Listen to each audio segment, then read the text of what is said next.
தூங்கும் போதும் இவனின் கவனம் உறங்கி போகாது.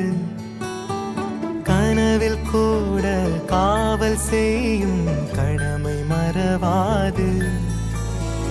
உலகமே இவளென இவன் வாழும் அழகை பாரடா.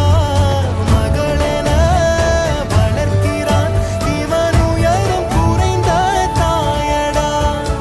இவனின் அன்பை அளந்திட எந்த மொழியும்